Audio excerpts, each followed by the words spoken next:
Question number 1. Which case established the balance between fundamental rights and DPSPs? ಯಾವ case? Minerva mills case. ಹೇಗೆ ಉತ್ತರ ಕೊಡ್ತೀರಿ ಇದಕ್ಕೆ? ಹೇಗೆ ಉತ್ತರ ಕೊಡ್ತೀರಿ? ಈಗ ನೀವು ಕ್ಲಾಸ್ ಚೆನ್ನಾಗಿ ಕೇಳ್ಕೊಂಡಿದ್ದೀರಿ ಬಟ್ ರೂಮಲ್ಲಿ ಓದ್ಕೊಂಡಿಲ್ಲ ಅನ್ಕೊಳ್ಳೋಣ. ಯಾವ ಟೆಕ್ನಿಕ್ ಅನ್ನ ಯೂಸ್ ಮಾಡಿ ಸಾಲ್ವ್ ಮಾಡ್ತೀರಿ ಇದನ್ನ? ಈಗ ನೋಡ್ರಿ, ಕೇಶವಾನಂದ ಭಾರತಿ ಕೇಸ್ ಇರೋದು ತುಂಬಾ ಹಳೇದು, 1973 ಆಗಿದೆ. ಇನ್ ನಮಗೆ ಇವುಗಳಲ್ಲಿ ಫೇಮಸ್ ಅನ್ಸುವಂತ ಕೇಸು ಗೋಲಕನಾಥ್ ಕೇಸು ಮತ್ತೆ ಮಿನರ್ವಾ ಮಿನರಲ್ಸ್. ಇದು ಚಂಪಕ ದೊರರಾಜನ ಹಿಂದಿನ ಕೇಸ್ ಇದು ಕೂಡ ಅಲ್ವಾ? So Golaknath case Minerva mills case ಅಲ್ಲಿ, ಮಿನರ್ವಾ ಮಿಲ್ಸ್ ಕೇಸ್ ಇತ್ತೀಚೆಗೆ ಯಾವಾಗ 1980 ಆಗಿದೆ ಅದಲ್ವಾ? 1980 ಬಂದಿದೆ. ಸೊ ಈ ಕೇಸ್ ನಲ್ಲಿ ಇವುಗಳ ನಡುವೆ ಚರ್ಚೆ ನಡೆದಿತ್ತು, ಇದು ಹೆಚ್ಚು ಅಂತ. ನಾನು ಕ್ಲಾಸ್ ಹೇಳುವಾಗ ಹೇಳಿದೀನಿ ನಿಮಗೆ. ಸುಪ್ರೀಂ ಕೋರ್ಟ್ ಏನ್ ಹೇಳಿದೆ ಈ ಕೇಸ್ ನಲ್ಲಿ, ಮಿನರ್ವಾ ಮಿಲ್ಸ್ ಕೇಸ್ ಅಲ್ಲಿ ಫಂಡಮೆಂಟಲ್ ರೈಟ್ಸ್ ಮತ್ತೆ DPSP ಎರಡನ್ನೂ ಕೂಡ ಏನ್ ಮಾಡ್ಬೇಕು? ಬ್ಯಾಲೆನ್ಸ್ ಮಾಡ್ಬೇಕಂತ ಹೇಳಿದೆ. ನೆನ್ಪಿಟ್ಕೊಡ್ರಿ ಇದನ್ನ. Answer is B. Okay Tejaswini ಅವರೇ ಸರಿ. ಆಮೇಲೆ ಕ್ವಶನ್ ನಂಬರ್ 2 ನೋಡಿ. Fundamental duties encourage responsible citizenship by respecting national symbols, sovereignty and promoting national welfare. Fundamental duties ಇದನ್ನೆಲ್ಲ ಮಾಡುತ್ತೆ ಅಂತೆ, ಹೌದಾ? ಏನ್ ಹೇಳ್ತಾ ಇದಾರೆ ನೋಡ್ರಿ, ಫಂಡಮೆಂಟಲ್ ಡ್ಯೂಟೀಸ್ ಎನ್ಕರೇಜ್ ಅಂದ್ರೆ ಪ್ರೋತ್ಸಾಹಿಸೋದು. ಯಾವುದಕ್ಕೆ? ರೆಸ್ಪಾನ್ಸಿಬಲ್ ಸಿಟಿಜನ್ಶಿಪ್, ಒಂದು ಜವಾಬ್ದಾರಿಯುತ ನಾಗರಿಕತ್ವಕ್ಕೆ. ಯಾವುಗಳನ್ನ ರೆಸ್ಪೆಕ್ಟ್ ಮಾಡೋದ್ರ ಮುಖಾಂತರ? ರಾಷ್ಟ್ರೀಯ ಚಿಹ್ನೆಗಳನ್ನ, ಸಾರ್ವಭೌಮತೆಯನ್ನ ಮತ್ತು ನ್ಯಾಷನಲ್ ವೆಲ್ಫೇರ್, ರಾಷ್ಟ್ರೀಯ ಕಲ್ಯಾಣವನ್ನ ಮಾಡತ್ತಲ್ವಾ ಫಂಡಮೆಂಟಲ್ ಡ್ಯೂಟೀಸ್. ಅದ್ರ ಉದ್ದೇಶ ಏನು? ಬೆಳೆಸೋ ದೇಶವನ್ನ, ಅಂದ್ರೆ ನಾಗರಿಕರು ಸರಿಯಾಗಿ ಕೆಲಸ ಮಾಡೋದು. ಸರಿ, ಈಗ ರೀಸನ್ ನೋಡ್ರಿ. Fundamental duties var originally included in the constitution. ಕರೆಕ್ಟಾ? ಇತ್ತ ಸಂವಿಧಾನದಲ್ಲಿ ಎಲ್ಲಾದ್ರೂ ಇರ್ಲಿಲ್ಲ. ಯಾವಾಗ ಆಡ್ ಮಾಡಿದ್ದಾರೆ? ಯಾವಾಗ? 42nd ಅಲ್ಲ? 42nd ಅಲ್ವಾ? 42nd ನೆನ್ಪಿಟ್ಕೊಡ್ರಿ ಇದನ್ನ. ಇಲ್ಲಿ ಏನಾಗತ್ತೆ, ಇದು ರಾಂಗ್ ಇದೆ ರೀಸನ್. ಹುಡುಕ್ರಿ ಎಲ್ಲೆಲ್ಲಿ ರೀಸನ್ ಆರ್ ರಾಂಗ್ ಇದೆ. ಇಲ್ಲಷ್ಟೇ ಆರ್ ರಾಂಗ್ ಇದೆ. ನೀವು ಜಾಸ್ತಿ ತಲೆ ಕೆಡ್ಸ್ಕೊಳ್ಳೋ ಅಗತ್ಯನೇ ಇಲ್ಲ. ಆರ್ ರಾಂಗ್ ಇಲ್ಲಿ ಇರೋದಷ್ಟೇ. C is the answer here. ನೆನ್ಪಿಟ್ಕೊಡ್ರಿ. ದೆನ್ ಕ್ವಶನ್ ನಂಬರ್ 3 ನೋಡಿ. Consider the following statements. Fundamental duties were recommended by Swaran Singh Committee during the internal emergency. Swaran Singh committee ಅವರು ರೆಕಮೆಂಡ್ ಮಾಡಿದ್ರಂತೆ ಫಂಡಮೆಂಟಲ್ ಡ್ಯೂಟೀಸ್ ಗಳನ್ನ, ಹೌದಾ? ಅವರೇ ಮಾಡಿದ್ರಲ್ವಾ? ನೆನ್ಪಿಟ್ಕೊಡ್ರಿ, ಇಂಪಾರ್ಟೆಂಟ್ ಅದು. Fundamental duties apply to both citizens and foreigners. ಕರೆಕ್ಟಾ? ಅಲ್ಲ. ಸೊ ಕರೆಕ್ಟ್ ಅಲ್ಲ ಅಂದ್ಮೇಲೆ ಎಲಿಮಿನೇಷನ್ ಟೆಕ್ನಿಕ್ ಅನ್ನ ನೋಡೋಣ, ಇಲ್ಲೇ ಹಾಕಿ. ಸೊ ಎರಡನೇದಂತೂ ರಾಂಗ್ ಇದೆ ಬರಪ್ಪ. ಎರಡನೇದಂತೂ ರಾಂಗ್ ಇದೆ. ಇದನ್ ರಾಂಗ್ ಇದ್ರೆ ಅವ್ರು ಇಲ್ಲಿ ಕೇಳ್ತಾ ಇರೋದು ಕರೆಕ್ಟ್. ಎಲ್ಲೆಲ್ 2 ಇದೆ ತೆಗೆದು ಹಾಕ್ಬಿಡ್ರಿ. ನಮಗೀಗ 50-50 ಬಂದಿದೀವಿ ನಾವು, ಎ ಅಥವಾ ಸಿ. ಒಂದಂತೂ ಕರೆಕ್ಟ್ ಇದೆ ಅಂತ ಗೊತ್ತು ನಮಗೆ. 3 1 ಚೆಕ್ ಮಾಡ್ಕೋಣ. Parliament may enforce fundamental duties through legislation. Parliament legislation ಅಂದ್ರೆ ಏನಿಲ್ಲಿ? ಕಾನೂನು, ಶಾಸನ. ಕಾನೂನು ಮಾಡೋದ್ರ ಮುಖಾಂತರ FD ಗಳನ್ನ ಎನ್ಫೋರ್ಸ್ ಮಾಡಬಹುದು ಅಂತ ಹೇಳ್ತಾ ಇದಾರೆ. ಮಾಡುತ್ತೆ, ಮಾಡಲೇಬೇಕು ಅಂತ ಇಲ್ಲ, ಮಾಡಬಹುದು ಅಂತ ಹೇಳ್ತಾ ಇದಾರೆ. ಮಾಡಬಹುದಲ್ವಾ? Simple statement. ಸೊ ಇದು ಕರೆಕ್ಟ್ ಆಗುತ್ತೆ. Answer is C here. Okay, ಒಂದೇ ನಿಮಿಷ ನೋಡೋಣ ಎಷ್ಟು ಜನ ಆಕ್ಟಿವ್ ಇದೀರಿ ಅಂತ ಚೆಕ್ ಮಾಡ್ತೀನಿ. ಇಲ್ಲ ನಾನೊಂದು ಪ್ರಶ್ನೆ ಕೇಳ್ತೀನಿ ಈಗ.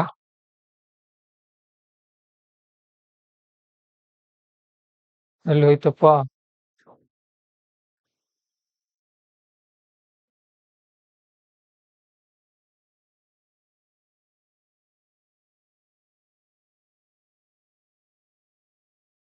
ಇದು ಈ ವರ್ಷ EPFO ಎಕ್ಸಾಮ್ ಅಲ್ಲಿ ಕೇಳಿರೋ ಪ್ರಶ್ನೆ. ಈ ವರ್ಷ ಕೇಳಿದ್ದಾರೆ. ಇದನ್ನ ನಾನು ಟೆಲಿಗ್ರಾಮ್ ಅಲ್ಲಿ ಹಾಕಿದ್ದೇನೆ. ಎಷ್ಟು ಜನ ಇದಕ್ಕೆ ಉತ್ತರ ಕೊಟ್ಟಿದ್ದೀರಿ? ಮತ್ತೆ ಉಳಿದಿರೋರು ನೋಡಿದಿರಿ? ನಮ್ ಟೆಲಿಗ್ರಾಮ್ ಚಾನಲ್ ಇದೆ ನೋಡ್ರಿ, ಒಂದು ಪಾಂಚಜನ್ಯ IAS ಅಂತ ಒಂದಿದೆ, ಅಲ್ಲಿ ಹಾಕಿದೀನಿ. ಯಾಕಂದ್ರೆ ಈ ಕ್ವಶನ್ ನನಗೆ ಟ್ವಿಟರ್ ಅಲ್ಲಿ ಸಿಕ್ತು. ಟ್ವಿಟರ್ ಅಲ್ಲಿ ಯಾರೋ ಒಬ್ರು ಸರ್ ಹಾಕಿದ್ರು. ನೋಡಿದ ತಕ್ಷಣ ನಾನೇನ್ ಗೆಸ್ ಮಾಡಿದೆ, ಸ್ಪೇಸ್ ಎಕ್ಸ್ ಬಗ್ಗೆ ನಂಗೆ ಗೊತ್ತಿದೆ. Space X Elon Musk company ಇಷ್ಟೇ ಗೊತ್ತು ನನಗೆ. ಅದನ್ನ ಬಿಟ್ರೆ ಇದನ್ನ ಯಾರು ಸ್ಟಾರ್ಟ್ ಮಾಡಿದಾರೆ ನಂಗೆ ಗೊತ್ತಿಲ್ಲ. ನಾನೇನ್ ಥಿಂಕ್ ಮಾಡಿದೆ, ನೋಡೋಣ ನಾನೇ ವಿದ್ಯಾರ್ಥಿಗಳಿಗೆ ಎಲಿಮಿನೇಷನ್ ಟೆಕ್ನಿಕ್ಸ್ ಕಲ್ಸ್ಕೊಡ್ತೀನಿ, ಅದು ಅಪ್ಲೈ ಮಾಡಿದ್ರೆ ಕರೆಕ್ಟ್ ಆಗುತ್ತೋ ಅಥವಾ ತಪ್ಪಾಗುತ್ತೋ. ನಮ್ ಸರ್ ಕಲ್ಸ್ಕೊಟ್ಟಿದ್ದಾರೆ. ನಾನು ಯಾರ ಕರೆ ಕಲ್ತಿದ್ದೀನಿ? ಎಲ್ಲಿ ಕಲ್ತಿದ್ದೀನಿ? ಯಾವ ಸರ್ ಹತ್ರ? Elimination technique Delhi UPSC secrets Arvind sir ನಮ್ಗೆ ಕಲ್ಸ್ಕೊಟ್ಟಿದ್ದಾರೆ. ಓಕೆ, ಸೊ ಅವ್ರು ಹೇಳಿರೋ ಟೆಕ್ನಿಕ್ ಪ್ರಕಾರ ಹೋದ್ರೆ ಇದು ಕರೆಕ್ಟ್ ಆಗುತ್ತೋ ಇಲ್ವೋ ಅಂತ ನಾನು ನೋಡಿದೆ. ಸರಿ, ನೋಡೋಣ. ಫಸ್ಟ್ ಸ್ಟೇಟ್ಮೆಂಟ್, ಇದನ್ನ ಯೂಟ್ಯೂಬ್ ಅಲ್ಲಿ ಹಾಕಿದೀನಿ ನೋಡ್ರಿ, ಎಷ್ಟು ಜನ ನೋಡಿದಿರಿ? ಉಳಿದವರು ನೋಡೇ ಇಲ್ಲ. ನಮ್ದೊಂದು ಯೂಟ್ಯೂಬ್ ಚಾನಲ್ ಇದೆ, ಪಾಂಚಜನ್ಯ IAS ಅಂತ. ಅಲ್ಲೂ ಕೂಡ ಇಂಪಾರ್ಟೆಂಟ್ ಮಾಹಿತಿ ಹಾಕ್ತಿರ್ತೀನಿ, ನೋಟಿಫಿಕೇಶನ್ ಆನ್ ಮಾಡಿ ಇಟ್ಕೊಳ್ರಿ. ಓಕೆ, ನೀವು ಒಂದ್ ಮಾತು ಹೇಳ್ತೀನಿ, 1 ವರ್ಷ ನೀವೇನಾದ್ರೂ ನಮ್ ಟೆಲಿಗ್ರಾಮ್ ಚಾನಲ್ ಪ್ಲಸ್ ನಮ್ ಯೂಟ್ಯೂಬ್ ಚಾನಲ್ ಪ್ಲಸ್ ನಮ್ ಕ್ಲಾಸಸ್ ಫಾಲೋ ಮಾಡಿದ್ರಿ ಅನ್ಕೊಡ್ರಿ, ಇಲ್ಲಿಂದ ಮುಗಿಸಿ ಹೋದ ತಕ್ಷಣ ಜೀವನದಲ್ಲಿ ಏನಾದ್ರೂ ಒಂದ್ ದಾರಿ ನಿಮಗೆ ಸಿಗುತ್ತೆ. ಆ ದೇವ್ರು ತೋರಿಸ್ತಾನೆ ನಿಮ್ಗೆ, ಯಾಕಂದ್ರೆ ಅಷ್ಟು ನಾಲೆಜ್ ಸಿಗುತ್ತೆ ನಿಮ್ಗೆ 1 ವರ್ಷದಲ್ಲಿ. ಯೂಸ್ ಮಾಡ್ಕೊಡ್ರಿ. ನೋಡಿ, ಇದು ಸ್ಟೇಟ್ಮೆಂಟ್ ನೋಡೋಣ. ನಾನೇನ್ ಹೇಳಿದೀನಿ, ಸಾಮಾನ್ಯವಾಗಿ UPSC ಕ್ವಶನ್ ಪೇಪರ್ಗಳಲ್ಲಿ ಪ್ಲೇನ್ ಸ್ಟೇಟ್ಮೆಂಟ್ ಇದ್ರೆ, ಜನರಲ್ ಸ್ಟೇಟ್ಮೆಂಟ್ ಇದ್ರೆ ಅದೇನಿರುತ್ತೆ, ಸಾಮಾನ್ಯವಾಗಿ ಕರೆಕ್ಟ್ ಇರುತ್ತೆ. ಎಲ್ಲೋ ತಿರುವು ಮುರುವಾಗಿ ಕೊಟ್ಟಿದ್ರೆ ಅದೇನಿರುತ್ತೆ, ರಾಂಗ್ ಇರುತ್ತೆ. ಎಕ್ಸ್ಟ್ರೀಮ್ ವರ್ಡ್ಸ್ ಇದ್ರೆ ಅದರಲ್ಲಿ ರಾಂಗ್ ಇರುತ್ತೆ. ಸೊ ಆ ಬೇಸ್ ಮೇಲೆ ಹೋಗೋಣ. ಸ್ಪೇಸ್ ಎಕ್ಸ್ಪ್ಲೋರೇಷನ್ ಟೆಕ್ನಾಲಜೀಸ್ ಕಾರ್ಪೊರೇಷನ್ ಇದೊಂದು company, is commonly known as space X. ಇದನ್ನ ಸಾಮಾನ್ಯವಾಗಿ ಸ್ಪೇಸ್ ಎಕ್ಸ್ ಎಂದು ಕರೆಯುತ್ತಾರೆ. ಓಕೆ, ಸೊ ಗೊತ್ತಿಲ್ಲ ಅನ್ಕೊಡ್ರಿ, ಗೊತ್ತಿಲ್ಲ ಅಂದ್ರೂ ಕೂಡ ಇದನ್ನ ನಾವು ಎಸ್ ಅಂತ ಹಾಕ್ಬೋದು. ಯಾಕಂದ್ರೆ ಈ ತರ ಒಂದು ಜನರಲೈಸ್ಡ್ ಸ್ಟೇಟ್ಮೆಂಟ್ ನಮಗೆ ಇಲ್ಲಿ ಕಂಡು ಬರ್ತಾ ಇದೆ. ಬಟ್ ಗೊತ್ತಿಲ್ಲ ಅನ್ನೋ ಹಾಗಿಲ್ಲ, ಇಂಥದ್ದು ಬೇಸಿಕ್ ನಿಮ್ಗೆ ಗೊತ್ತಿರಬೇಕು. ವಿಷನ್ ಮ್ಯಾಗಝಿನ್ ಓದುವಾಗ ಕಲಿತೀವಿ ನಾವೆಲ್ಲ, ಅದಕ್ಕೋಸ್ಕರನೇ ನಾನು ನಿಮ್ಗೆ ಯಾಕೆ ವಿಷನ್ ಮ್ಯಾಗಝಿನ್ ಟೀಚ್ ಮಾಡ್ತೀವಿ ಅಂದ್ರೆ ಇದೇ ಕಾರಣಕ್ಕೆ, ಇದೆಲ್ಲ ಬಂದಿರುತ್ತಲ್ಲಿ. ಇನ್ನು ಬನ್ನಿ ನೆಕ್ಸ್ಟ್ ನೋಡೋಣ. Falcon is a space vehicle. ನೋಡಿ ಏನನ್ನೋದು, ಫಾಲ್ಕಾನ್ ಅನ್ನೋದು ಸ್ಪೇಸ್ ವೆಹಿಕಲ್ ಅಂತೆ, ಡೆವಲಪ್ಡ್ ಬೈ ಸ್ಪೇಸ್ ಎಕ್ಸ್. ಇದನ್ನ ಯಾರು ಡೆವಲಪ್ ಮಾಡಿದಾರೆ ಅಂದ್ರೆ ಸ್ಪೇಸ್ ಎಕ್ಸ್ ನವರು ಡೆವಲಪ್ ಮಾಡಿದಾರಂತೆ. Whereas ಮತ್ತೊಂದ್ ಕಡೆ ನೋಡೋದಾದ್ರೆ ಡ್ರ್ಯಾಗಾನ್ ಈಸ್ ಅ ಸ್ಪೇಸ್ ವೆಹಿಕಲ್. ಇದು ಕೂಡ ಏನು ಸ್ಪೇಸ್ ವೆಹಿಕಲ್ ಅಂತೆ, ಡೆವಲಪ್ಡ್ ಬೈ ನಾಸಾ. ಇದನ್ನ ಯಾರು ತಯಾರು ಮಾಡಿದಾರೆ ಅಂತ ಹೇಳ್ತಾ ಇದ್ದಾರೆ, ನಾಸಾದವರು. ನೆನ್ಪಿಟ್ಕೊಡ್ರಿ, UPSC ಇಂಥ ಸ್ಟೇಟ್ಮೆಂಟ್ ಅನ್ನ ಕೊಟ್ಟಾಗ ಸಾಮಾನ್ಯವಾಗಿ ಏನಿರುತ್ತೆ, ಉಲ್ಟಾ ಪಲ್ಟಾ ಇರುತ್ತೆ, ಅಥವಾ ಆ ಸ್ಟೇಟ್ಮೆಂಟ್ ರಾಂಗ್ ಇರುತ್ತೆ. ಇಲ್ಲಿ ಈ ಫ್ಯಾಲ್ಕಾನ್ ಮತ್ತೆ ಈ ಡ್ರ್ಯಾಗನ್ ಎರಡನ್ನು ಕೂಡ ಯಾರು ತಯಾರು ಮಾಡಿದ್ದಾರೆ, ಇವರೇ ಮಾಡಿದ್ದಾರೆ. ನೆನ್ಪಿಟ್ಕೊಡ್ರಿ, ಇದೊಂದು ಟ್ರಿಕ್ ಇಲ್ಲಿ. ಸೊ ಇದೇನಾಗುತ್ತೆ, ರಾಂಗ್ ಸ್ಟೇಟ್ಮೆಂಟ್ 2 ರಾಂಗ್ ಆಗುತ್ತೆ. ಇಲ್ಲ ಸರ್, ಓಕೆ, ಈಗ ಅದು ರಾಂಗ್ ಆಯ್ತು. ನಾನೇನ್ ಮಾಡ್ತೀನಿ, ಈಗ 2 ರಾಂಗ್ ಅಂತ ಹಾಕ್ತೀನಿ. ನೋಡಿ ಇಲ್ಲಿ ಏನ್ ಕೇಳ್ತಾ ಇದಾರೆ, ಅವ್ರು ಕರೆಕ್ಟ್ ಯಾವ್ದು ಅಂತ ಕೇಳ್ತಾ ಇದಾರೆ. ನಮಗ್ ಕರೆಕ್ಟ್ ಒಂದಂತೂ ಕರೆಕ್ಟ್ ಅಂತ ಗೊತ್ತಿದೆ. ಆಮೇಲೆ ನೆಕ್ಸ್ಟ್ ಇನ್ನೊಂದೇನು, 2 ಅಂತೂ ರಾಂಗ್ ಅಂತೂ ಗೊತ್ತಾಯ್ತು. ಈಗ ನಮಗ್ ಉಳಿದಿರೋ ಆಪ್ಷನ್ ಏನು, ಎ ಮತ್ತು ಡಿ.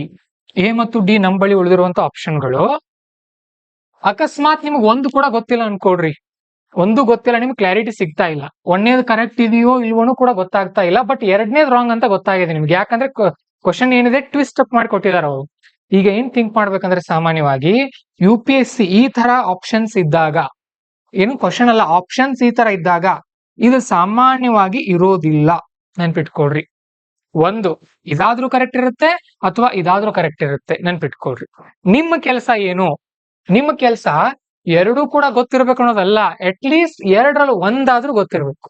ಇಷ್ಟೇ ಸ್ಟಡಿ ಮಾಡ್ಬೇಕು ನೀವು UPSCಗೆ. ತುಂಬಾ ಡೀಪ್ ಹೋಗ್ತಾರೆ ಕೆಲವೊಬ್ರು, ಅಷ್ಟು ಹೋಗೋ ಅಗತ್ಯ ಇಲ್ಲ. ನಮಗ್ 50% ಗೊತ್ತಿದ್ರು ಕೂಡ ಆ ಕ್ವಶನ್ ನಲ್ಲಿ ನಾವು ಅದಕ್ಕೆ ಉತ್ತರ ಕಂಡು ಹಿಡಿಬಹುದು. ನಾನು ಅಂತ ಇದ್ದೆ ಏನ್ ಗೊತ್ತಾ, ಇಷ್ಟು ಕ್ವಶನ್ ಪೇಪರ್ ಡಿಫಿಕಲ್ಟ್ ಬಂದ್ರು ಕೂಡ ಇನ್ನೂ ಕೆಲವೊಬ್ರು 120ರಿಂದ 130 ಮಾಡ್ತಾರೆ ಸ್ಕೋರ್. ಗೊತ್ತಿರ್ಲಿ ನಿಮಗೆ. ನಮ್ದು ಎಷ್ಟಾಗತ್ತೆ, 80-85 ಮಾಡೋಕ್ ನಾವು ತಿನ್ಕಾಡ್ತೀವಿ. ಅವರು ಟಾಪರ್ಗಳು 120ರಿಂದ 130 ಮಾಡ್ತಾರೆ. ಇದು ಹೇಗ್ ಮಾಡ್ತಾರೆ ಅಂತ ಇದೆ, ಈ ತರ ಟ್ರಿಕ್ಸ್ ಇದೆ ಇಲ್ಲಿ. ಇನ್ನೂ ಬಹಳ ಒಂದು 50-60 ಟ್ರಿಕ್ಸ್ ಇದೆ. ಮರಿತೀರಿ ಪ್ರತಿ ವರ್ಷ ಅದನ್ನ ಏನ್ ಮಾಡ್ಬೇಕು, ಎಕ್ಸಾಮ್ ಸಮೀಪ ಬಂದಾಗ PYQ ನೋಡ್ತಾ ಹೋಗ್ಬೇಕು. ಅವಾಗ ನಿಮ್ ಕಲಿತೀರಿ ಇದನ್ನ. ಓಕೆ, ಸೊ ನಮಗ್ ಅರವಿಂದ್ ಸರ್ ಈ ತರ ಎಲ್ಲಾ ಮಾಡಿ ಹೇಳಿಲ್ಲ. ಮತ್ತೆ ನೆನ್ಪಿಟ್ಕೊಳ್ರಿ, ನಮಗ್ ಅರವಿಂದ್ ಸರ್ ಈ ತರ ಬೋರ್ಡ್ ಮೇಲೆ ಡಿಸ್ಪ್ಲೇನೆ ತೋರಿಸಲ್ಲ. ಅವ್ರ ಕ್ವಶನ್ ಪೇಪರ್ ನಮಗೆ ಕೈಯಲ್ಲಿ ಕ್ವಶನ್ ಪೇಪರ್ ಹಿಡ್ಕೊಳ್ಳೋಕೆ ಹೇಳೋರು, ಅವ್ರ ಮುಖ ತೋರ್ಸೋರು, ನೀವು ಕ್ವಶನ್ ಪೇಪರ್ ಓಪನ್ ಮಾಡ್ರಿ ನಾನು ಓಪನ್ ಮಾಡ್ತೀನಿ ಅನ್ನೋರು, ನಮಗೆ ಓದೋಕ್ ಹಚ್ತಾ ಇದ್ರು ಅವ್ರು. ನೆನ್ಪಿಟ್ಕೊಳ್ರಿ, ನಾನ್ ನಿಮಗೆ ಕಣ್ಣು ಮುಂದೆ ತೋರಿಸಿ ಹೇಳ್ತಾ ಇದ್ದೀನಿ, ಈ ತರ ಟ್ರಿಕ್ಸ್ ಯೂಸ್ ಮಾಡ್ಕೊಳ್ಳಿ, ಪ್ರಿಲಿಮ್ಸ್ ಕ್ಲಿಯರ್ ಆಗುತ್ತೆ, ಪಕ್ಕಾ ಕ್ಲಿಯರ್ ಆಗುತ್ತೆ. ನೆನ್ಪಿಟ್ಕೊಳ್ರಿ. ಸರಿ, ನೆಕ್ಸ್ಟ್ ಕ್ವಶನ್. ಫಂಡಮೆಂಟಲ್ ಡ್ಯೂಟೀಸ್ ಆಯ್ತಾ. ಕ್ವಶನ್ ನಂಬರ್ 4 ನೋಡಿ.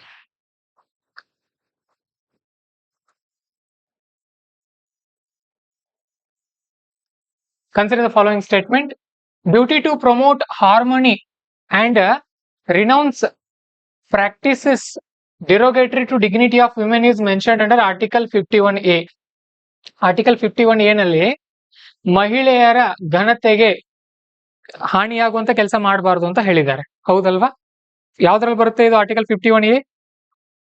ಫಂಡಮೆಂಟಲ್ ಡ್ಯೂಟೀಸ್ ಅಲ್ಲಿ ಬರುತ್ತೆ. ಹೌದಲ್ವಾ? ಸರಿ, duty to develop scientific temper, humanism and spirit of inquiry is provided under article 51A. ಅವ್ರು ಹೆಚ್ಚೆಲ್ಲ ಕೊಡಲ್ಲ, ನಾನೇ ಕೊಟ್ಟಿದ್ದೀನಿ ಇರ್ಲಿ ಅಂತ. ಓಕೆ, 51A ಕೊಟ್ಟಿದಾರಲ್ವಾ, ಸೈಂಟಿಫಿಕ್ ಟೆಂಪರ್ ಅನ್ನೋದನ್ನ ಬಳಸಿದಾರಲ್ಲ, ಸೊ ಕರೆಕ್ಟ್ ಇದೆ. Duty to provide education to children aged 6 to 14 years was added by 42nd constitution amendment act 1976. 1976 add ಮಾಡಿದಾರಾ? ಯಾವಾಗ ಆಡ್ ಮಾಡಿದ್ದಾರೆ ಮತ್ತದನ್ನ? 86th ಅಮೆಂಡ್ಮೆಂಟ್ ಯಾವಾಗ?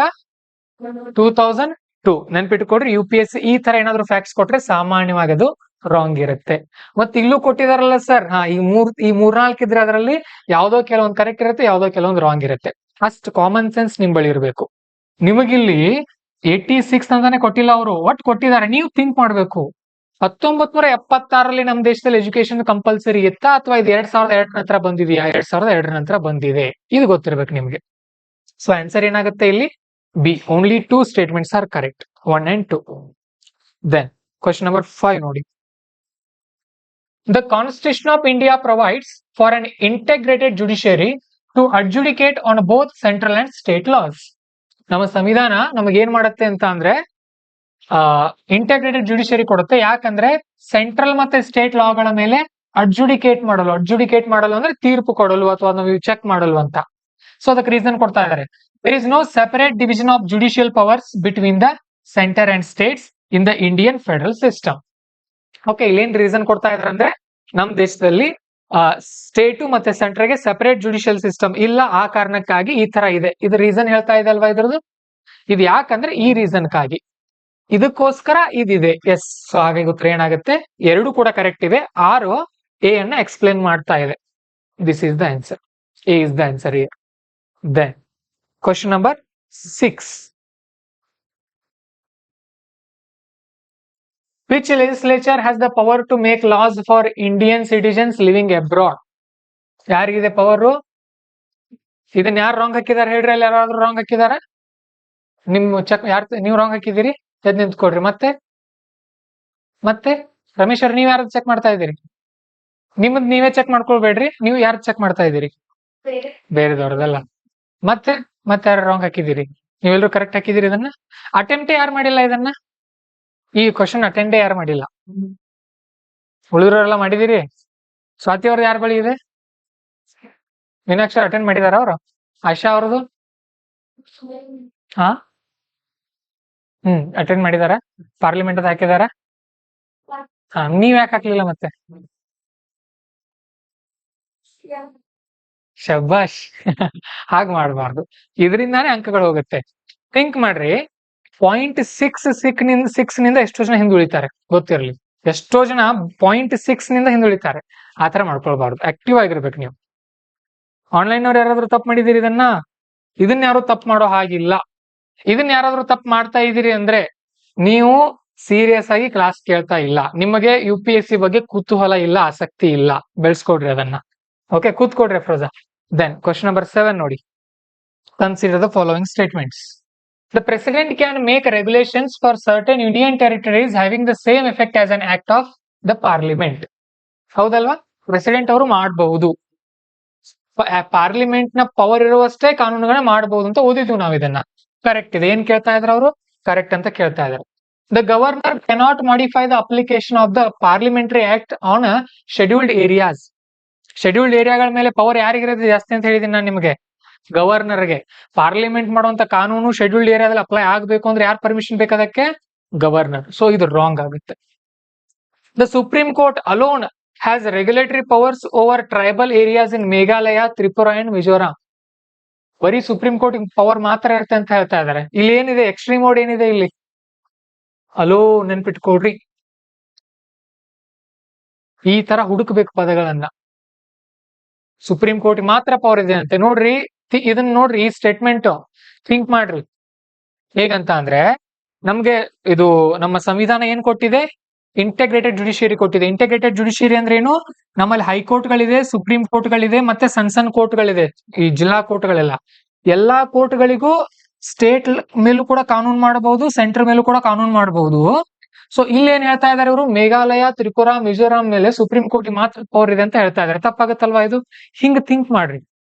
ನೀವು ನನಗೆ ಸ್ಕೋರ್ ಮಾಡೋದು ಇಂಪಾರ್ಟೆಂಟ್ ಅಲ್ಲ ಎಕ್ಸಾಮ್ ನಲ್ಲಿ, ನಿಮ್ಮ ಥಿಂಕಿಂಗ್ ಲೆವೆಲ್ ನ ಬೆಳೆಸ್ಕೊಡ್ರಿ.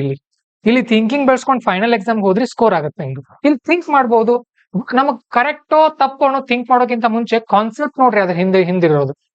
UPSC ಎಕ್ಸಾಮ್ಗೂ ಬೇರೆ ಎಕ್ಸಾಮ್ಗಳಿಗೂ ವ್ಯತ್ಯಾಸ ಏನಂದ್ರೆ ಇದೆ. ಈಗ ನೀವು PSI ಎಕ್ಸಾಮು, SDA, FDA, ಆಮೇಲೆ ಕಾನ್ಸ್ಟೇಬಲ್ ಎಕ್ಸಾಮ್ಗಳಿರ್ಬೋದು, ಆಮೇಲೆ ಇದು ಯಾವುದು KS ಎಕ್ಸಾಮ್ ಇರ್ಬೋದು, ಇಲ್ಲೆಲ್ಲ ಏನ್ ಮಾಡ್ಬೇಕು ಹೇಳ್ರಿ, ನೀವು ಫ್ಯಾಕ್ಟ್ಸ್ ಬಯಾಟ್ ಮಾಡ್ಕೊಂಡು ಹೋಗ್ಬೇಕಾಗತ್ತೆ. ನಿಮ್ಗೆಲ್ಲ ಬಯಾಟ್ ಇರ್ಬೇಕು. ಬಟ್ UPSC ನಲ್ಲಿ ಇಲ್ಲ, ಕಾನ್ಸೆಪ್ಟ್ ಗೊತ್ತಿರ್ಬೇಕು ನಿಮಗೆ, ಕಾಮನ್ ಸೆನ್ಸ್ ಅಂದ್ರೆ ಥಿಂಕ್ ಮಾಡೋಕ್ ಬರ್ಬೇಕು ನಿಮ್ಗೆ. ಆನ್ಸರ್ ಏನಾಗುತ್ತೆ ಇದ್ರದ್ದು? A. ನೆನ್ಪಿಟ್ಕೊಟ್ರು.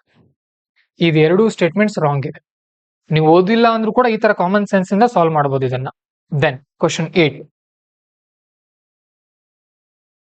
Consider the following statements. Union list contains subject over which only Parliament has the power to legislate. Union list ಅಲ್ಲಿ ಪಾರ್ಲಿಮೆಂಟ್ ಗೆ ಮಾತ್ರ ಕಾನೂನು ಮಾಡುವಂತ ಪವರ್ಸ್ ಇದೆ ಅಂತೆ, ಹೌದಲ್ವಾ? ಪಾರ್ಲಿಮೆಂಟ್ ಮಾತ್ರ ಮಾಡುತ್ತೆ. ಯೂನಿಯನ್ ಲಿಸ್ಟ್ ಮೇಲೆ ಸ್ಟೇಟ್ ನವರಿಗೆ ಯಾಕೆ ಪವರ್ ಇರುತ್ತೆ? ಇರಲ್ಲ. The state list consists of 52 subjects on which states have exclusive powers under normal circumstances. Very good. ನೋಡ್ರಿ, ನಾನು ಇದನ್ನ ಯಾಕೆ ಕೊಟ್ಟಿದ್ದೀನಿ ಗೊತ್ತಾ? UPSC ಈ ತರ ಯಾವ್ದಾದ್ರು ಆ ಇಡೀ ಸ್ಟೇಟ್ಮೆಂಟ್ ಗಳಲ್ಲಿ ಯಾವ್ದೋ ಒಂದು ಸ್ಟೇಟ್ಮೆಂಟ್ ಅಲ್ಲಿ ಫ್ಯಾಕ್ಟ್ಸ್ ಇದೆ ಅನ್ಕೊಡ್ರಿ, ಆ ಸ್ಟೇಟ್ಮೆಂಟ್ ರಾಂಗ್ ಇರುತ್ತೆ. ಇದು ಒಂದು ಎಲಿಮಿನೇಷನ್ ಟೆಕ್ನಿಕ್. ಏನ್ ಎಲಿಮಿನೇಷನ್ ಟೆಕ್ನಿಕ್ ಹೇಳ್ರಿ ಇದು? ನಿಮಗೆ ಸ್ಟೇಟ್ಮೆಂಟ್ ಕೊಟ್ಟಿರ್ತಾರೆ, ಯಾವ್ದೋ ಒಂದು ಸ್ಟೇಟ್ಮೆಂಟ್ ನಲ್ಲಿ ಒಂದು ಸಂಖ್ಯೆ ಕೊಟ್ಟಿರ್ತಾರೆ, ಆ ಸಂಖ್ಯೆ ರಾಂಗ್ ಇರುತ್ತೆ. ಸಾಮಾನ್ಯವಾಗಿ ರಾಂಗ್ ಇರುತ್ತೆ 99%. ನಾನ್ ಇದನ್ನ ನಿಮ್ಗೆ ನೀವು 59 ಅಂತ ನೆನ್ಬಿಟ್ಕೊಂಡು ಬರ್ರಿ ಅಂತ ಕೊಟ್ಟಿಲ್ಲ. ಯಾಕೆ ಕೊಟ್ಟಿದೀನಿ ಹೇಳ್ರಿ? ಈ ಎಲಿಮಿನೇಷನ್ ಟೆಕ್ನಿಕ್ ನಿಮ್ಗೆ ಕಲ್ಸೋಕ್ ಕಟ್ಟಿದೀನಿ. ಸೊ ಇದು ರಾಂಗ್ ಆಗುತ್ತೆ. 52 ಇಲ್ಲ, ಅವು ಬೇರೆ ಇವೆ. ಅಕಸ್ಮಾತ್ ಇಲ್ಲೊಂದು ಮಿನಿಸ್ಟ್ರಿ ಕೊಡ್ತಾರೆ, ಯಾವ್ದೋ ಒಂದು ಸಚಿವಾಲಯ, ಅದು ಸಾಮಾನ್ಯವಾಗಿ ರಾಂಗ್ ಇರುತ್ತೆ, ನೆನ್ಪಿಟ್ಕೊಡ್ರಿ. ಸೊ ಇದು 2 ಹೋಯ್ತು. ಇಲ್ಲೂ ಬಿ ನಲ್ಲೂ 2 ಇದೆ, ಆಮೇಲೆ ಡಿ ನಲ್ಲಿ ಕೂಡ 2 ಇದೆ. ನಮಗದು ಬೇಡ. ಮೂರನೇ ಸ್ಟೇಟ್ಮೆಂಟ್ ನೋಡೋಣ ಈಗ. Residuary powers including taxation on new subjects belong to parliaments. Residuary power ಯಾರಿಗೆ ಹೋಗುತ್ತೆ? ಪಾರ್ಲಿಮೆಂಟ್. ನೆನ್ಪಿಟ್ಕೊಡ್ರಿ, ನಾನು ಎಲಿಮಿನೇಷನ್ ಟೆಕ್ನಿಕ್ಸ್ ಗೆ ಲಾಸ್ಟ್ ಅಲ್ಲಿ ಎಲ್ಲಾ ಕ್ವಶನ್ ಪೇಪರ್ ಸಾಲ್ವ್ ಮಾಡ್ಕೋತ ಕೂತ್ಕೊಳ್ಳೋದಿಲ್ಲ. ಕೆಲವೊಂದು ಹೋದ ವರ್ಷ ಮಾಡಿದೀವಿ, ಅದ್ರ ನಿಮ್ಗೆ ರೆಕಾರ್ಡೆಡ್ ಕೊಡ್ತೀವಿ, ಕೆಲವೊಂದು ಲೈವ್ ಅಲ್ಲೇ ಸಾಲ್ವ್ ಮಾಡ್ತೀವಿ. ಈಗಲೇ ಅರ್ಥ ಮಾಡ್ಕೊಳ್ತಾ ಹೋಗ್ರಿ, ವೀಕ್ಲಿ ಕೂಡ ಕಲಿಸ್ತಾ ಇದೀನಿ ನಿಮಗೆ. ದೆನ್ ಕ್ವಶನ್ ನಂಬರ್ 9 ನೋಡಿ. A Rajya Sabha resolution allowing Parliament to legislate on state subject is valid for 6 months and can be renewed for another 6 months. ಕರೆಕ್ಟಾ? ರಾಂಗ್ ಆಗತ್ತಲ್ವಾ ಇದು? ಏನಾಗುತ್ತೆ? ಇದೇನಾಗಬೇಕು? 1 year ಆಗಬೇಕು. So wrong. ಏನ್ ಕೇಳಿದಾರೆ? ಕರೆಕ್ಟ್ ಅಂತ ಕೇಳಿದಾರೆ. ಇದು ಈ ಸಾರಿ ಇಲ್ಲಿ ಏನ್ ಕರೆಕ್ಟ್ ಅಂತ ಒಂದು 3-4 ಕೊಟ್ಟಿದ್ದೆ, ಕೆಲವೊಬ್ರು ನೋಡಿದಿರಲ್ಲೋ ಗೊತ್ತಿಲ್ಲ. ಆ ತರ ಉತ್ಸಾಹ ಮಾಡಬಾರ್ದು. ನಿಮಗೆ ನಿಜ ಹೇಳ್ತೀನಿ, ನಾನು UPSC ಯಾವ ತರ ಕ್ವಶನ್ಸ್ ಕೊಡುತ್ತೆ ಅದೇ ಮಾಡೆಲ್ ನಲ್ಲಿ ಕ್ವಶನ್ ಪೇಪರ್ ರೆಡಿ ಮಾಡ್ತಾ ಇದೀವಿ. ನೀವು ಈಗಲಿಂದ ನಿಮ್ಮ ಮೈಂಡ್ ಸೆಟ್ ಬೆಳೆಸ್ಕೊಳ್ತಾ ಹೋಗ್ರಿ. Then during national emergency parliamentary law prevails over state law in case of conflict on state list matters.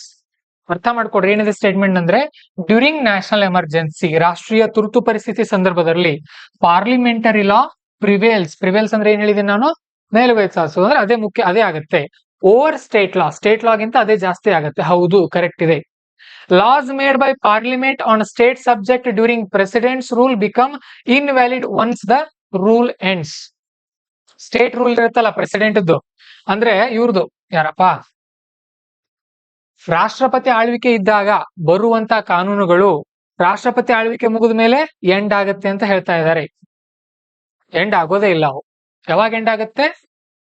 End ಆಗಲ್ಲ, ಕಂಟಿನ್ಯೂಸ್ ಇರುತ್ತೆ ಅವು. ರಾಜ್ಯ ಸರ್ಕಾರದವ್ರಿಗೆ ಬೇಡ ಅಂದ್ರೆ ರದ್ದು ಮಾಡಬಹುದು. ಪಾರ್ಲಿಮೆಂಟ್ ಲಾ ಮಾಡತ್ತೆ ಯಾವಾಗ? ರಾಷ್ಟ್ರಪತಿ ಆಳ್ವಿಕೆ ಇದ್ದಾಗ. ಅದು ರದ್ದು ಆಗಲ್ಲ ಅಂತ ಹೇಳಿದೀನಿ, ನೋಟ್ಸಲ್ಲಿ ಇನ್ನೊಂದ್ಸರಿ ನೋಡ್ಕೊಡ್ರಿ. ಈಗ ದಿಲ್ಲಿ ಸರ್ಕಾರ ಇದೆ, ಕರ್ನಾಟಕದಲ್ಲಿ ರಾಷ್ಟ್ರಪತಿ ಆಳ್ವಿಕೆ ಬಂದಿದೆ. ರಾಷ್ಟ್ರಪತಿ ಆಳ್ವಿಕೆ ಇದ್ದಾಗ ಒಂದು ಪೊಲೀಸ್ ಡಿಪಾರ್ಟ್ಮೆಂಟ್ ಅಲ್ಲಿ ಏನೋ ಒಂದು ಲಾ ತಂದ್ರು ಅನ್ಕೊಳ್ಳೋಣ ಅವರು. ಸೊ ರಾಷ್ಟ್ರಪತಿ ಆಳ್ವಿಕೆ ಎಂಡ್ ಆದ ತಕ್ಷಣ ಇದು ಲಾ ರದ್ದು ಆಗಲ್ಲ. ಲಾ ಏನ್ ರದ್ದು ಆಗಲ್ಲ, ಅದು ನಡೀತಾನೆ ಇರುತ್ತೆ. ಇವ್ರು ರಾಜ್ಯದವ್ರು ಬೇಕಾದ್ರೆ ಅದನ್ನ ಕಂಟಿನ್ಯೂ ಮಾಡ್ತಾರೆ, ಬೇಡ ಅಂದ್ರೆ ರದ್ದು ಮಾಡ್ಕೊಳ್ತಾರೆ ಅಷ್ಟೇ. ಇದು ಗೊತ್ತಿರ್ಲಿ. So this is a correct. ಇಲ್ಲಿ ಏನಾಗುತ್ತೆ ಆನ್ಸರ್? ಬಿ ಅಲ್ಲ, ಏನಿದು ರಾಂಗ್, ಇದು 3. ಓಕೆ, ಇನ್ವ್ಯಾಲಿಡ್ ಅಲ್ಲ ಅದು, ಅದು ಕಂಟಿನ್ಯೂಸ್ ಇರುತ್ತೆ. Answer is A.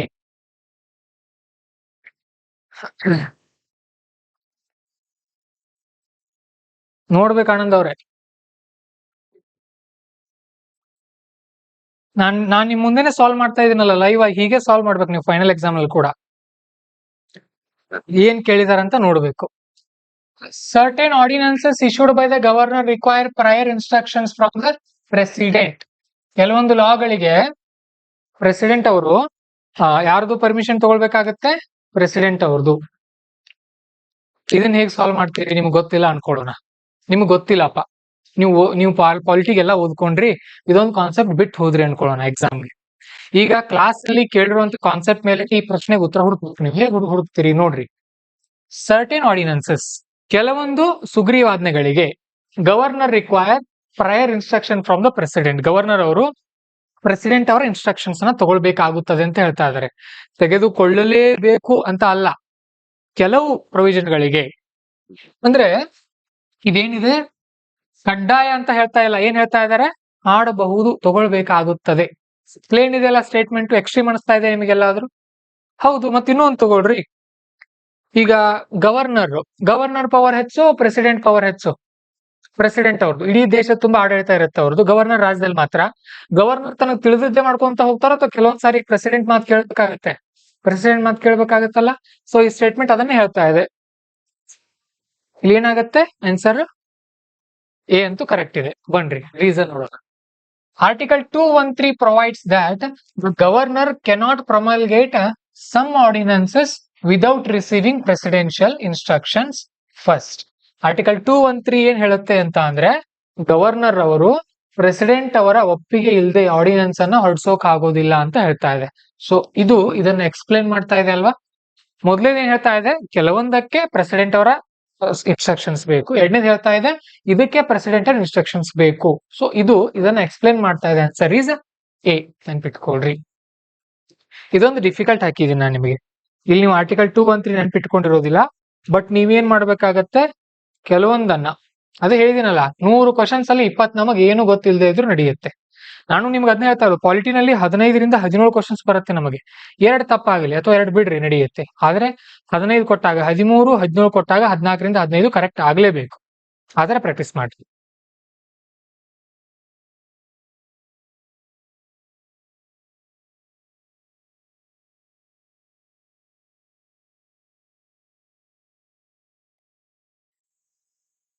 ಸಂದೀಪ್ ಅವರ ಕ್ಲಿಯರ್ ಇದೆ ನೋಡಿ. ಈಗ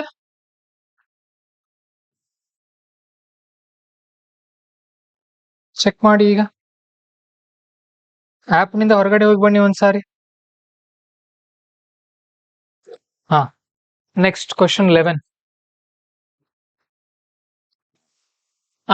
The executive power of state is co-extensive with its legislative power except where constitution or parliamentary law provides otherwise.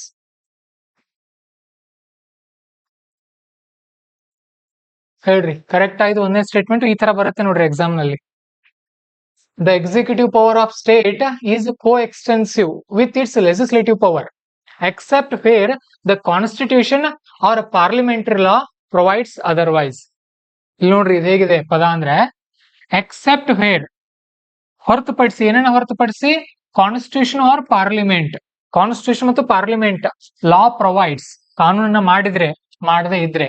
Okay, ಈಗ ಸಂವಿಧಾನ ಅಥವಾ ಪಾರ್ಲಿಮೆಂಟ್ ಅವ್ರ ಕಾನೂನನ್ನ ಮಾಡದೇ ಇದ್ದಾಗ ಮಾಡಿದ್ರೆ ಏನಾಗುತ್ತೆ, ಸ್ಟೇಟ್ ನ ಪವರ್ಸ್ ನ ರಿಸ್ಟ್ರಿಕ್ಟ್ ಮಾಡಬಹುದು. ಅದು ಮಾಡಿಲ್ಲ ಅಂತ ಅಂದ್ರೆ the executive power of state is co-extensive with its legislative powers. ಅಂದ್ರೆ ಒಂದು ಸ್ಟೇಟ್ ಅಂದ್ರೆ ಏನಿಲ್ಲಿ ರಾಜ್ಯ ಸರ್ಕಾರದ ಪವರ್, ಅದರ ಲೆಜಿಸ್ಲೇಟಿವ್ ಪವರ್ ಜೊತೆಗೆ ಏನಾಗುತ್ತೆ, ಎಕ್ಸಿಕ್ಯೂಟಿವ್ ಪವರ್ ಜೊತೆಗೆ co-extensive ಇರುತ್ತೆ ಅಂತ ಹೇಳ್ತಾ ಇದ್ದಾರೆ. ಅಂದ್ರೆ ರಾಜ್ಯ ಸರ್ಕಾರ ಎಕ್ಸಿಕ್ಯೂಟಿವ್ ಪವರ್ಸ್ ಯೂಸ್ ಮಾಡ್ಕೊಳ್ಬಹುದು, ಲೆಜಿಸ್ಲೇಟಿವ್ ಪವರ್ಸ್ ಯೂಸ್ ಮಾಡ್ಕೊಳ್ಬಹುದು. ಎಲ್ಲಿವರೆಗೂ ಅಂದ್ರೆ ಕಾನ್ಸ್ಟಿಟ್ಯೂಷನ್ ಅಥವಾ ಪಾರ್ಲಿಮೆಂಟ್ ಲಾ ಬರೋವರೆಗೂ. ಇವ್ರು ಏನಾದ್ರು ಚೇಂಜಸ್ ಮಾಡಿದ್ರೆ ಅದನ್ನ ಇವರು ಅಳವಡಿಸ್ಕೊಳ್ಬೇಕಾಗತ್ತೆ ಅಂತ ಹೇಳ್ತಾ ಇದ್ದಾರೆ. ನೆನ್ಪಿಟ್ಕೊಡ್ರಿ. ಆನ್ಸರ್ ಏನಾಗುತ್ತೆ ಇಲ್ಲಿ? 1 ಅಂತೂ ಕರೆಕ್ಟ್ ಇದೆ. Then under article 256 states are required to comply with the parliamentary laws and the center is empowered to issue the directions to states. ನಾನೇನ್ ಹೇಳಿದ್ದೆ ಹಿಂದೆ? ಹಿಂದೆ ಇದಕ್ಕಿಂತ ಮುಂಚೆ ಹೇಳುವಾಗ ಈ ತರ ಫ್ಯಾಕ್ಟ್ಸ್ ಬಂದಾಗ ಏನಿರುತ್ತೆ, ಸಾಮಾನ್ಯವಾಗಿ ರಾಂಗ್ ಇರುತ್ತೆ. ಬಟ್ ಇಲ್ಲಿ ರಾಂಗ್ ಇಲ್ಲ, ನೆನ್ಪಿಟ್ಕೊಡ್ರಿ. ಇಲ್ಲಿ ರಾಂಗ್ ಇಲ್ಲ. ಯಾಕಂತ ಅಂದ್ರೆ ಇದು ಆರ್ಟಿಕಲ್ ಇಂಪಾರ್ಟೆಂಟ್. ಈ ಆರ್ಟಿಕಲ್ ಇಂಪಾರ್ಟೆಂಟ್ ಯಾಕಂದ್ರೆ ನೋಡ್ರಿ ಏನ್ ಹೇಳುತ್ತೆ ಇದು.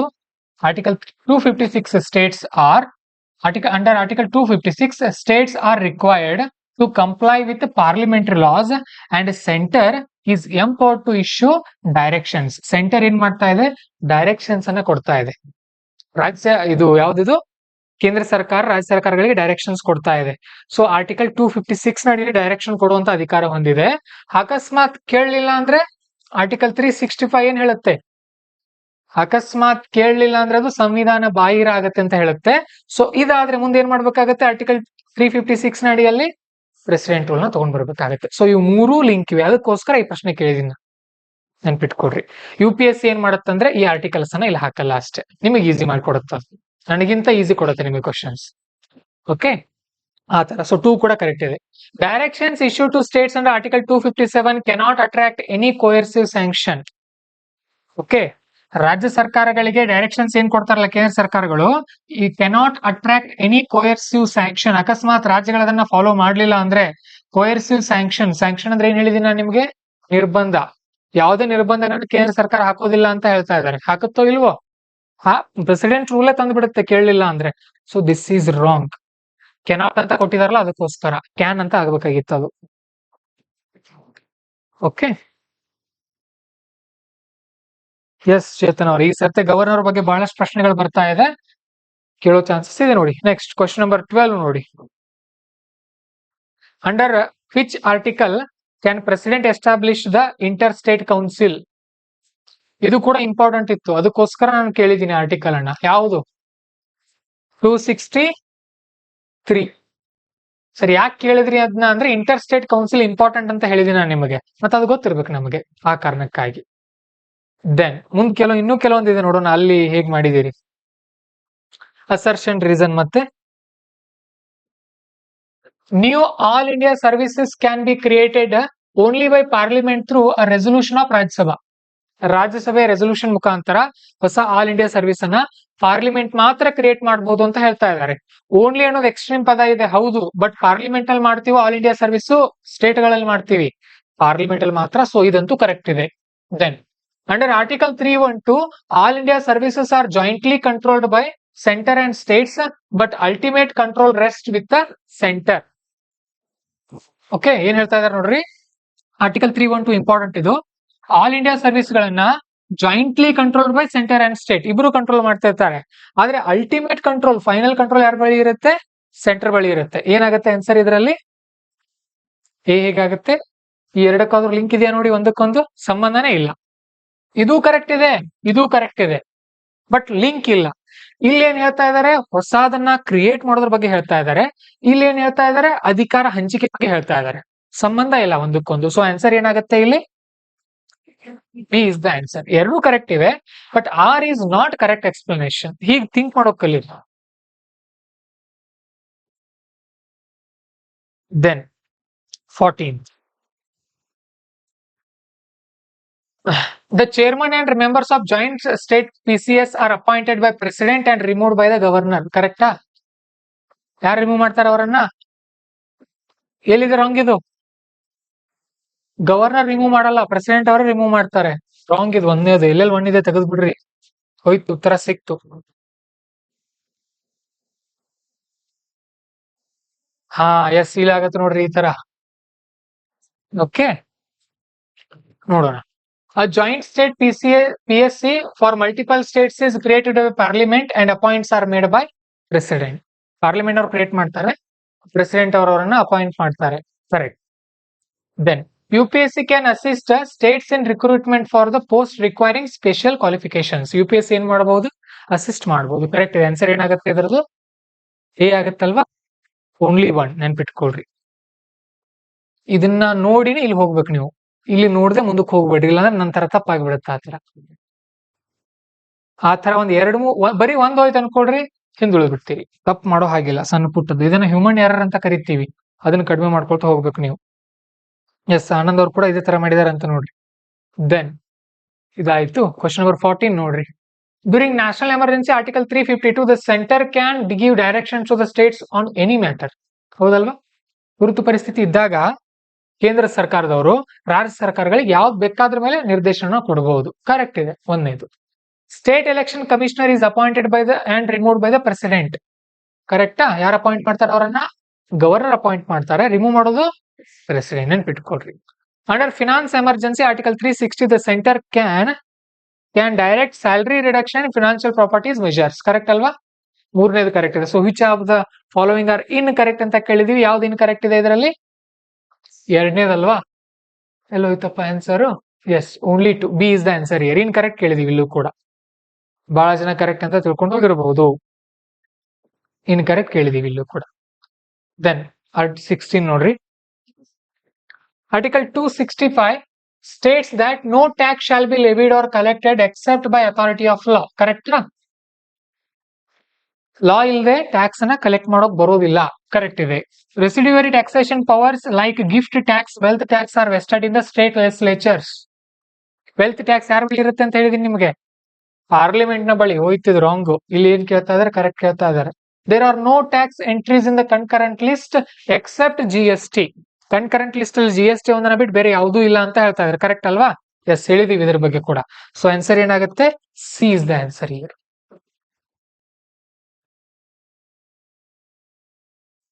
ವೆರಿ ವೆರಿ ಇಂಪಾರ್ಟೆಂಟ್ ಕ್ವಶನ್ ಗಳನ್ನ AI ಬಂದಿದೆ ಈಗ. ಸೊ ನಮ್ಗೆ ಅನುಕೂಲ ಆಗ್ತಾ ಇದೆ ಕ್ವಶನ್ ಪೇಪರ್ ರೆಡಿ ಮಾಡೋಕೆ.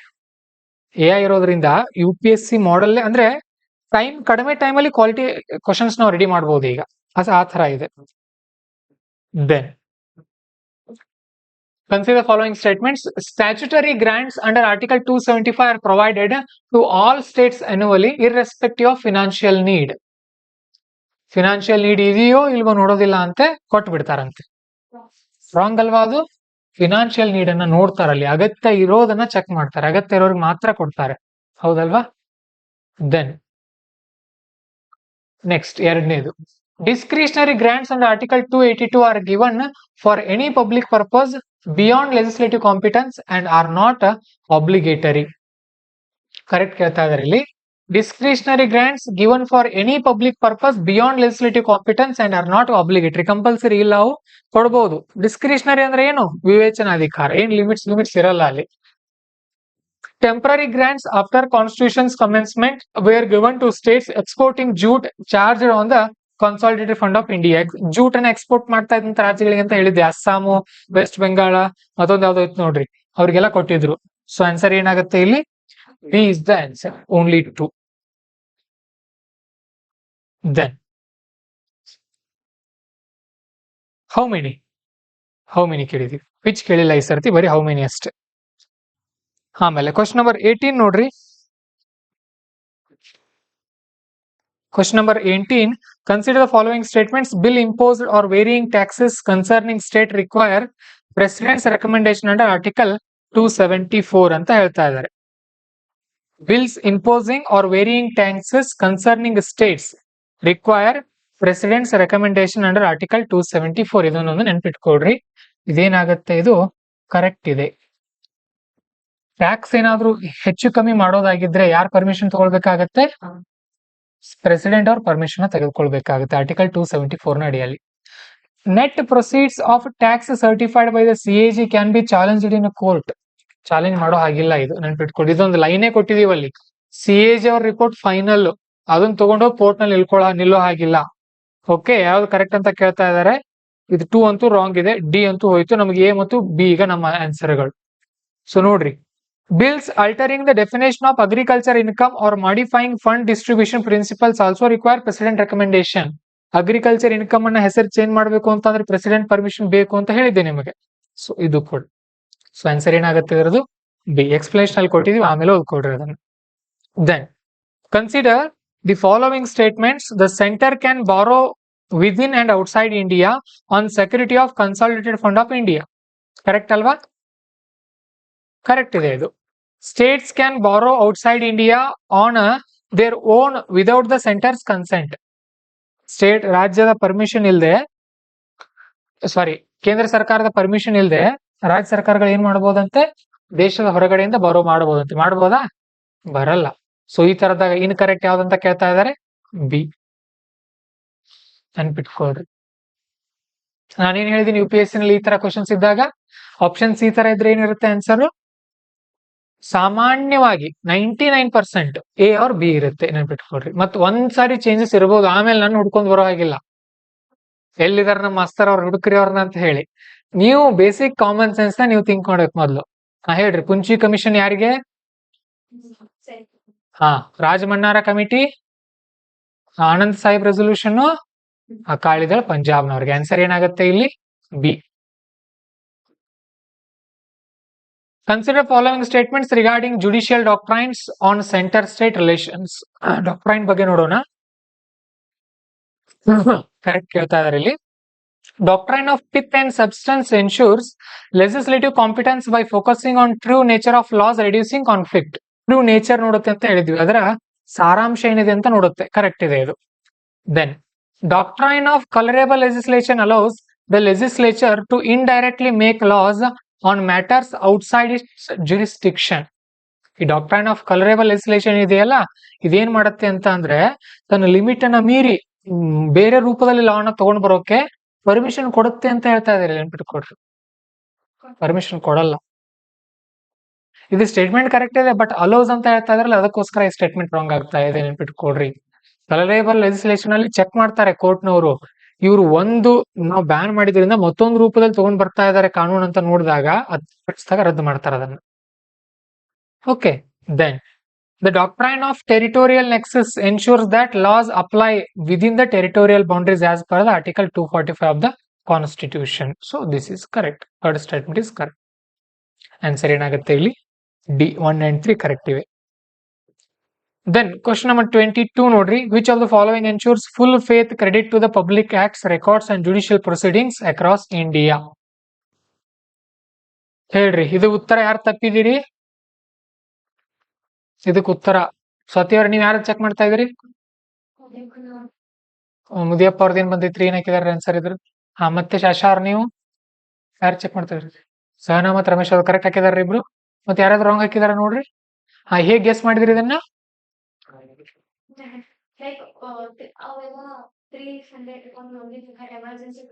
ಎಸ್, ಆತರ ನೋಡ್ರಿ. ಇಲ್ಲಿ 262, 263 ಇದ್ರೆ ನಿಮ್ಗೆ ಕನ್ಫ್ಯೂಸ್ ಆಗ್ತಾ ಇತ್ತು. ನಾವೇನ್ ಮಾಡಿದೆ ಅದಕ್ಕೆ, ಅವೆಲ್ಲ ಎಮರ್ಜೆನ್ಸಿ ಹೋಗು. ಆ ಎಮರ್ಜೆನ್ಸಿ ಕೊಟ್ಟು ಇದನ್ನೊಂದು ಸೆಪರೇಟ್ ಇಟ್ಬಿಟ್ರೆ ನೋಡೋಣ ಯಾವ ತರ ಥಿಂಕ್ ಮಾಡ್ತಾರ ನಮ್ಮ ವಿದ್ಯಾರ್ಥಿಗಳು. ವೆರಿ ಗುಡ್, ಈ ತರ ಮಾಡ್ರಿ ಇದನ್ನ. ದೆನ್ ಇದು ನೋಡಿ. Under which article can parliament legislate on inter state water disputes and exclude court from its jurisdiction?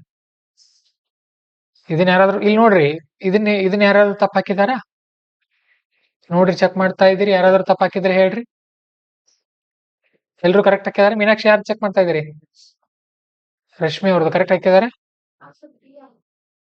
B wrong ಆಗುತ್ತೆ. ಮತ್ತೆ ಇದನ್ನ ಯಾಕೆ ಈ ತರ ಮಾಡಿದೀನಿ ಗೊತ್ತಾ? ನಾನು ಇಲ್ಲಿ ಡಿ ಹಾಕಿರ್ತೀರಿ, 261 ಇದೆ, ಮತ್ತೆ ಮುಂದಿನದ್ರಲ್ಲಿ ಕೂಡ ಅದೇ ಹೇಗಿರುತ್ತೆ ಆನ್ಸರ್, ಅದ್ರ ಮುಂದಿನ ಇರ್ಬೋದು. ಆ ತರ ಗೆಸ್ ಮಾಡ್ರಿ. ಕಲೀರಿ, ಧೈರ್ಯವನ್ನ ಕಲೀರಿ ಈಗ್ಲಿಂದಾನೆ ಆ ಧೈರ್ಯ ಕಲೀರಿ ಎಲಿಮಿನೇಷನ್ ಮಾಡೋದನ್ನ. ನೆಕ್ಸ್ಟ್ ಆನ್ಸರ್ ಏನಾಗುತ್ತೆ ಅದ್ರದ್ದು? ಸಿ ಆಗುತ್ತೆ. 23C.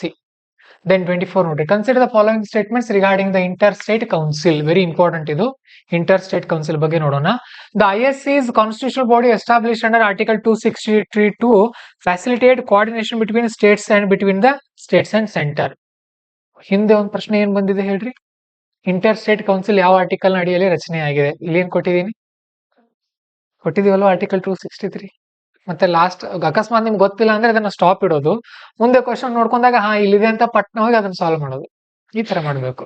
ಪ್ರತಿ ವರ್ಷ ಈ ತರ 2 ಕ್ವಶನ್ಸ್ ಇರುತ್ತೆ UPSC ಫೈನಲ್ ಎಕ್ಸಾಮ್ ನಲ್ಲಿ. 100 ಕ್ವಶನ್ಗಳಲ್ಲಿ 2ಕ್ಕೆ ಅದೇ ಕ್ವಶನ್ ಪೇಪರ್ ಉತ್ತರ ಸಿಗುತ್ತೆ ನಮ್ಗೆ, ನೆನ್ಪಿಟ್ಕೊಳ್ರಿ. ದೆನ್ 1 ಇದು ಕರೆಕ್ಟ್ ಇದೆ. The decisions of ISC are binding on centre. Binding ಅಲ್ಲ. ಸೊ 2 ರಾಂಗ್ ಇದೆ. ಎಲ್ಲೆಲ್ಲಿ 2 ಇದೆ ನೋಡ್ರಿ, ಹೋಯ್ತು. ನಮಗೆ A ಮತ್ತು C ಉಳಿದಿದೆ. ಈಗ prime minister of India serves as the chairperson of the ISC. Correct ಅಲ್ಲ? ಪ್ರೈಮ್ ಮಿನಿಸ್ಟರ್ ಚೇರ್ಮನ್ ಆಗಿರ್ತಾರೆ ಇದ್ರ. Correct. So C is the answer. 25th ನೋಡ್ರಿ. Consider following statements regarding zonal councils in India. Zonal council ಗಳ ಬಗ್ಗೆ ನೋಡ್ರಿ. Zonal councils are statutory extra constitutional advisory bodies whose recommendations are non binding. Correct ಅಲ್ವಾ? ಇವು statutory ಬಾಡಿಗಳಿದೆ, extra constitutional ಇವೆ, ಹಾಗೇನೆ non binding. Correct. They were established under State Reorganization Act 1956. 1956 state reorganisation act ಅಡಿಯಲ್ಲಿ ಇವುಗಳನ್ನ ರಚನೆ ಮಾಡಲಾಗಿದೆ. ಕರೆಕ್ಟಾ? ಮಾಡಿದ್ದಾರೆ. ನೆನ್ಪಿಟ್ಕೊಳ್ಬೇಕು ಅವುಗಳನ್ನ. ಯಾಕೆ ನೆನ್ಪಿಟ್ಕೊಳ್ಬೇಕು ಅಂದ್ರೆ, ಈ ಸ್ಟ್ಯಾಚ್ಯುಟರಿ ಯಾಕೆ ಕರಿತೀವಿ ಅಂದ್ರೆ ಈ ಕಾರಣಕ್ಕಾಗಿ ಕರಿತೀವಿ. ಈ ಕಾಯ್ದೆ ಅಡಿಯಲ್ಲಿ ಇವುಗಳನ್ನ ರಚನೆ ಮಾಡಿದಾರೆ ಅನ್ನೋ ಕಾರಣಕ್ಕೆ ಇದನ್ನ ನಾವು ಸ್ಟ್ಯಾಚ್ಯುಟರಿ ಅಂತ ಕರಿತಾ ಇದೀವಿ. ಸೊ ನೆನ್ಪಿಟ್ಕೊಳ್ರಿ. Prime minister of India serves as the chairperson home minister ಇರ್ತಾರೆ. ಸೊ ಆನ್ಸರ್ ಏನಾಗುತ್ತೆ ಇಲ್ಲಿ? B is the answer. Next, consider the following statements regarding the inter state river water disputes in India. Kaveri water dispute involves Karnataka, Kerala, Tamil Nadu, Puducherry. Kaveri ನೋಡ್ರಿ, ಕರ್ನಾಟಕ, ಕೇರಳ, ತಮಿಳುನಾಡು, ಪುದುಚೇರಿ. ಹೌದಾ? ನೆನ್ಪಿಟ್ಕೊಳ್ಬೇಕು, ಇದು ಗೊತ್ತಿರಬೇಕು. Mahadayi water disputes Goa, Maharashtra, Odisha. ಯಾವುದು? ಒಡಿಶಾ ಬರಲ್ಲ. ಒಡಿಶಾ ಎಲ್ಲಿದೆ? ಮಹದಾಯಿ ಎಲ್ಲಿದೆ? ಅಲ್ವಾ? ಸೊ ತೆಗೆದು ಬಿಡ್ರಿ ಅದನ್ನ. 2 ಹೋಯ್ತು. Godavari water dispute involved Madhya Pradesh, Karnataka, Andhra Pradesh, Maharashtra, Odisha. ಕರೆಕ್ಟಾ? So answer is C. C ಅಲ್ವಾ? C is the correct answer. Then question number 27. Consider the following statements regarding North Eastern Council. It is a statutory body created under North Eastern Council Act 1971, came into existence on August 1972. ನೋಡ್ರಿ, ಏನಾಗುತ್ತೆ ಗೊತ್ತಾ? ಈ ತರ statement ಇದ್ದ ತಕ್ಷಣ ನಮ್ಗೆ ಏನ್ ಅನ್ಸುತ್ತೆ? ಬಹಳ ಇವೆ ಇದ್ರೆಲ್ಲ ಫ್ಯಾಕ್ಟ್ಸ್, ಕರೆಕ್ಟ್ ಇದೆಯೋ ಇಲ್ವೋ? ಸಾಮಾನ್ಯವಾಗಿ ಥಿಂಕ್ ಮಾಡ್ರಿ. ನಮಗೇನೆ ಈಗ ನೋಡ್ರಿ, ನಾರ್ತ್ ಈಸ್ಟ್ ಕೌನ್ಸಿಲ್ ಇತ್ತೀಚೆಗಂತೂ ಇದು ರಚನೆ ಆಗಿಲ್ಲ. ಸೊ ಹಿಂದೆ ರಚನೆ ಆಗಿರ್ಬಹುದು. ಇದು ಸ್ಟ್ಯಾಚುರಿ ಯಾಕಿದೆ ಅಂದ್ರೆ ಇದೊಂದು ಆಕ್ಟ್ ನ ಅಡಿಯಲ್ಲಿ ಮಾಡಿದ್ದಾರೆ. ಸೊ ಮಾಡಿರ್ಬಹುದು ಬಿಡು ಅಂತ ಗೆಸ್ ಮಾಡ್ಕೊಂಡು ಹೋಗಬಹುದು. ಕರೆಕ್ಟ್ ಇದೆ ಅಂತ. ಬನ್ರಿ, Sikkim is a member of north east council since 2002. 2002ರಿಂದ ಸಿಕ್ಕಿಮು ಇದರ ಮೆಂಬರ್ ಆಗಿದೆ. ಹೌದಲ್ವಾ? ಕ್ಲಾಸ್ ಹೇಳುವಾಗ ಹೇಳಿದ್ವಿ ನಾವು ಇದ್ರ ಬಗ್ಗೆ. ದೆನ್ ಅಥವಾ ಏನ್ ಕೊಡ್ತಾರೆ? Sikkim is also member of north eastern council. ಇಷ್ಟೇ ಕೊಡ್ತಾರೆ ನಿಮ್ಗೆ UPSC ನವರು. ಇಸ್ವಿ ಕೊಡಲ್ಲ ಅವರು, ಅಷ್ಟು ನಿಮಗೆ ತೊಂದರೆ ಮಾಡೋಕ್ ಹೋಗಲ್ಲ. Minister of north East development ministry serves as the X officio chairperson of the NEC. ಕರೆಕ್ಟಾ? ಮತ್ತೆ ಯಾರು ಇರ್ತಾರೆ ಚೇರ್ಪರ್ಸನ್? ಯೂನಿಯನ್ ಹೋಮ್ ಮಿನಿಸ್ಟರ್ ಅವರೇ ಇರ್ತಾರೆ ಇದರ ಚೇರ್ಮನ್ ಕೂಡ. ಇವರು ವೈಸ್ ಚೇರ್ಪರ್ಸನ್ ಇರ್ತಾರೆ. ಸೊ 3 ರಾಂಗ್ ಇದೆ ಇಲ್ಲಿ. ಸಿ ಮತ್ತೆ ಡಿ ಹೋಗುತ್ತೆ, ನಮಗೆ ಎ ಮತ್ತು ಬಿ ಉಳಿದಿದೆ. ಸಿ ಮತ್ತೆ ಡಿ ಹೋಗುತ್ತೆ, ಎ ಮತ್ತು ಬಿ ಉಳಿದಿದೆ. ಇಂತಹ ಸಂದರ್ಭದಲ್ಲಿ ನಾವು ಎರಡು ಎಲ್ಲಿ ಕರೆಕ್ಟ್ ಇರ್ತಲ್ಲ ಅಲ್ಲಿ ಹೋಗ್ಬೇಕು. ಇದು ಒಂದು ಎಲಿಮಿನೇಷನ್ ಟೆಕ್ನಿಕ್. ಈ ತರ ನಮಗೆ ಅಕಸ್ಮಾತ್ ಕೆಳಗಡೆ 1 2 3 ಇದೆ, ಅವಾಗ ಒಂದ್ ಯಾವ್ದು ಹೋಗ್ತಾ ಇದೆ, 50-50 ಬಂದಿದೀವಿ. 1 2 ಅಂತ ಕನ್ಫ್ಯೂಸ್ ಆದಾಗ ಸಾಮಾನ್ಯವಾಗಿ 99% ಇದು ಕರೆಕ್ಟ್ ಇರುತ್ತೆ.